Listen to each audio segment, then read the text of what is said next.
પાટીદાર અનામત આંદોલનના સમય વધુ 167 કેસ પરત ખેંચવામાં આવે છે તો પાલનપુરના ગઢ પંથકમાં અનામત આંદોલન સમયે થયેલા 167 વ્યક્તિઓ સામેના કેસ પરત ખેંચવામાં આવે છે તો નોંધનીય છે કે સોમવાર 10 માર્ચે લોક અદાલતમાં ચુકાદાની નકલ આપવામાં આવશે. કેસ પરત ખેંચાતા બનાસકાંઠા પાટીદાર સમાજમાં ખુશીનો માહોલ જોવા મળી રહ્યો છે તો આંદોલન સમયે ગઢ પંથકમાં 2 યુવકોના મોત નીપજ્યા હતા તો પાટીદાર પ્રતિબંધન અનેક વખત રાજ્ય સરકારમાં કેસ પરત ખેંચવા માટે રજૂઆત કરી હતી તો પાટીદારે મુખ્યમંત્રી સહિત રાજ્ય સરકારમાં આ મુદ્દે રજૂઆત કરી હતી અને આખરે રાજ્ય સરકારે પાટીદારોની આ માંગણીનો સ્વીકાર કરતા પાટીદાર સામેના 167 કેસ પરત ખેંચ્યા. જેને નોંધનીય છે કે વર્ષ 2015માં હાર્દિક પટેલની અધ્યક્ષતામાં રાજ્યમાં અનામત આંદોલન ઉગ્ર બન્યું હતું તો આ સમયે સરકારી સંપત્તિને નુકસાન કરવાથી લઈને અનેક મુદ્દે પાટીદાર આંદોલનકારી સામે પણ કેસ નોંધાયા છે તો આ મામલે હજુ પણ અનેક આંદોલનકારી સામે કેસ ચાલી રહ્યા છે ત્યારે પાટીદાર સામેના હજુ બાકી કેસ પરત ખેંચવા પણ માંગ ઉઠી છે. Bureau report CN24 news.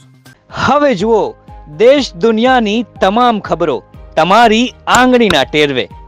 ઉઠાવો મોબાઈલ અને Google Play Store પરથી ડાઉનલોડ કરો અમારી CN24 ન્યૂઝ મોબાઈલ એપ.